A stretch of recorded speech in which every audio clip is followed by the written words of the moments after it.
There's a black buggy moving down a country road. No touchscreen. No GPS. No dashboard glowing in the dark. And yet, in some Amish communities, that same buggy might have battery-powered lights, even windshield wipers. So what's really going on here? Are the Amish rejecting technology, or are they asking a question the rest of us forgot to ask? For many people, the Amish are easy to misunderstand.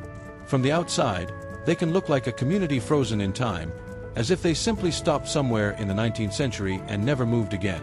But that picture misses the heart of the story. The Amish are not defined by a blanket hatred of modern invention. In fact, the deeper truth is much more thoughtful, much more complicated, and honestly, much more relevant to the world we live in now. Because the Amish do use technology, just not automatically. And that difference is everything. To understand why an Amish family might refuse a car, avoid the electric grid, or keep a phone out of the house while still using batteries, generators, or even certain work-related devices, you have to start with a simple idea. For the Amish, the question is almost never, is this technology new? The real question is, what will this technology do to us? That is the story here. Not of people running from the future, but of a community trying, with extraordinary discipline, to decide which tools strengthen life, and which tools quietly rearrange it. The Amish trace their roots back to the Anabaptist movement in Europe, and later to the followers of Jacob Ammon in the late 17th century. But the details of that split matter less here than the values that survived it: humility, family, community, and a deliberate separation from the wider world. Daily life is guided by an unwritten code called the Ordnung, a set of rules and expectations that shapes everything from clothing to worship to transportation. It is not just about restriction. It is about preserving a way of life that keeps the community intact. And that's where people often get the Amish completely wrong. The stereotype says they look at a new invention, shake their heads, and reject it because it feels too modern. But that's not how this works. Across Amish communities, technology is usually judged case by case. One local church district may allow something another district rejects. One community may permit bicycles. Another, just a mile away, may not. Some Amish business owners use carefully limited phones or computers for work. Others won't go near them. There is no single Amish tech policy. There are many Amish communities, and each one draws its lines in its own place. That variation matters, because it reveals something important. The Amish are not trying to preserve the past for nostalgia's sake. They are trying to preserve relationships, discipline, and spiritual identity in the present. And this is where things begin to change. Because once you see the issue through that lens, a lot of Amish decisions stop looking random. Take the telephone. For many Amish communities, the telephone was one of the first major technologies that forced a serious decision. Not because a phone itself was seen as evil, but because of what it changed. If you can call someone instantly, maybe you stop visiting. If outsiders can enter your home through a ringing device, maybe the boundary between your community and the outside world gets thinner. By the early 20th century, many Amish communities had banned phones inside the home while still permitting shared or public phones nearby. The message was subtle but powerful. Communication might be necessary, but convenience should not replace presence. That sounds quaint until you sit with it for a second. A world built on instant contact tends to reward speed. The Amish, in contrast, worried about what speed might erode. They understood that some technologies do not just help us do old things faster. They change what we expect from each other. They change how often we show up. They change what counts as enough. And the telephone was only the beginning. Electricity is another perfect example. Most Amish groups do not accept electricity from public utility lines into the home. From the outside, that can seem arbitrary. After all, what difference does it make whether power comes through the wall or from a battery? But to the Amish, that distinction is not meaningless. Grid electricity creates a deeper dependence on the larger system around them. It opens the door to appliances, entertainment, and patterns of consumption that can quickly reshape family life. Batteries, generators, and sometimes solar power, on the other hand, are more limited, more local, and more controllable. So in some settlements, you'll find battery-powered lights on buggies, calculators in shops, or solar-charged systems used in very restricted ways. It is less about electricity itself than about what kind of life electricity invites. The same logic helps explain the Amish rejection of cars. It's easy to think the buggy is simply an old-fashioned symbol. And yes, it has become a symbol. But for the Amish, the real issue is mobility. A car makes distance effortless. It expands your world in useful ways, but it also weakens the gravitational pull of home. It becomes easier to travel farther, leave more often, and spend less time anchored to the local church community. The horse and buggy slows life down and keeps social life geographically close. In other words, the buggy is not just transportation. It is a boundary. That does not mean the Amish never ride in cars. Many do, especially for long-distance travel, business, emergencies, or practical needs. They may hire non-Amish drivers or use public transportation. Again, this is not a simple rejection of machinery. It is a careful refusal of ownership, because ownership changes habits. And habits, over time, become culture. But maybe the most fascinating part of the story is what happens when tradition meets economic reality. For generations, the Amish were strongly associated with farming. Today, many still farm, but a great number also work in carpentry, construction, small manufacturing, retail, and other businesses. And once you enter those worlds, new pressures appear. Customers need to reach you. Orders need to be tracked. Shops need machinery. Competition gets sharper. Suddenly, the old boundaries are being tested by new economic demands. This is where outsiders often accuse the Amish of inconsistency. Why reject a car but hire a driver? Why avoid household electricity but run shop equipment another way? Why ban certain devices in one room and permit them in another building? But from inside the Amish moral framework, these are not contradictions. They are guardrails. A technology is not judged only by what it does.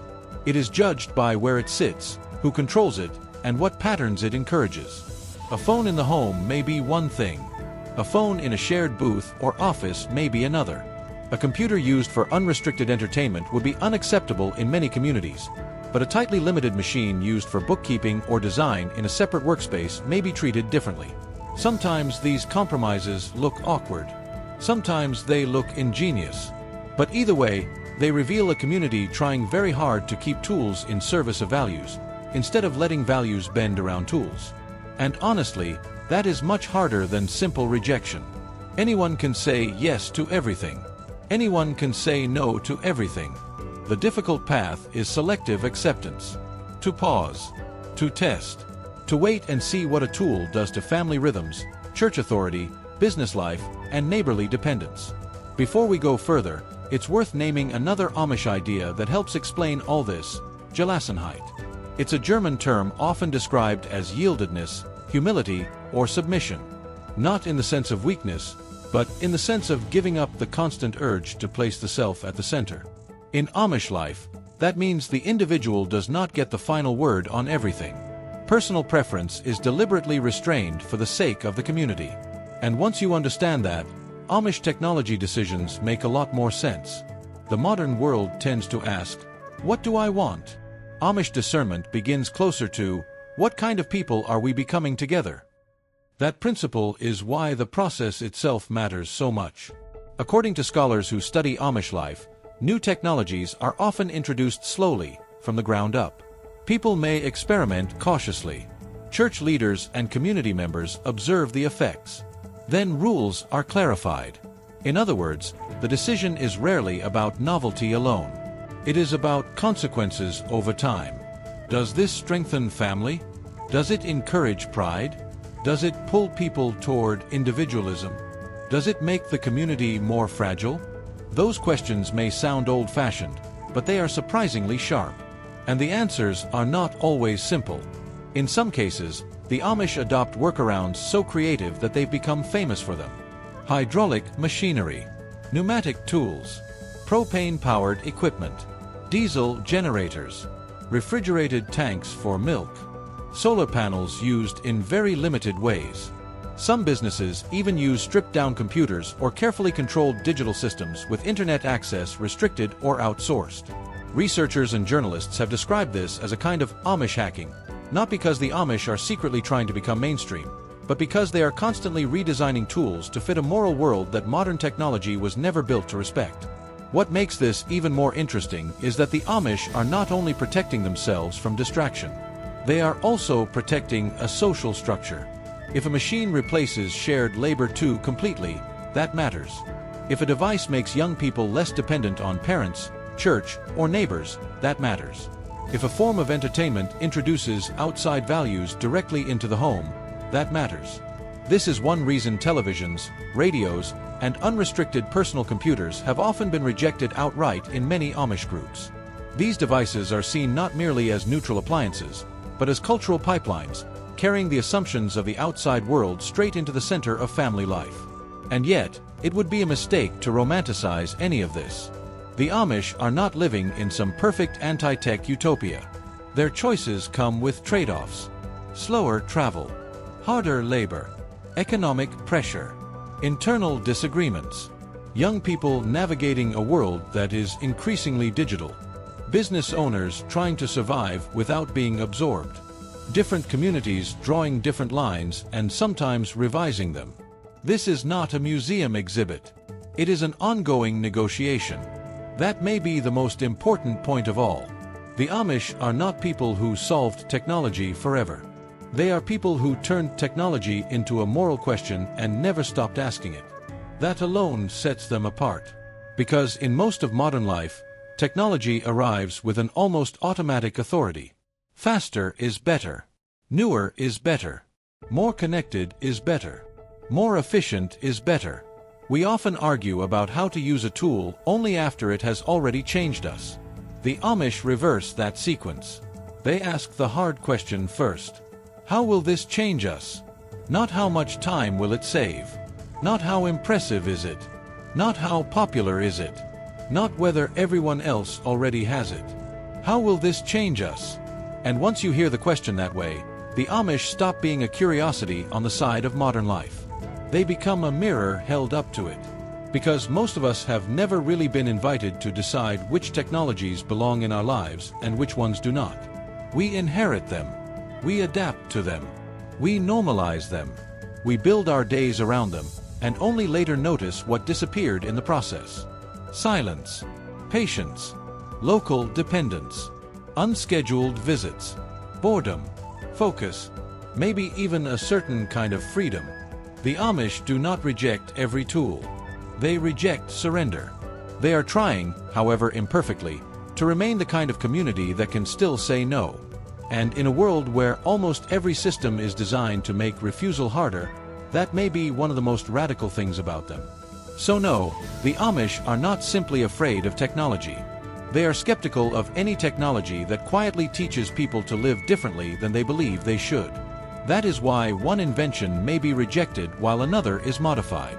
Why a phone might be moved outside the home.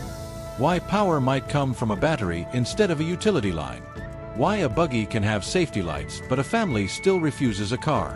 Why a business may use tools that a living room never would. From the outside, it can look inconsistent. From the inside, it is a discipline of boundaries. And maybe that is the real lesson here. Not that everyone should live like the Amish. Not that modern technology is evil. Not that progress is fake. But that progress without reflection is just momentum. And momentum has a way of choosing for us. The Amish, for all their differences and internal diversity, have spent generations insisting that human beings still have the right to ask what kind of life a tool creates before they welcome it in. That question has shaped their roads, their homes, their businesses, and their families. It has shaped the distance they travel, the way they visit, the way they work, and the way they protect community from dissolving into convenience.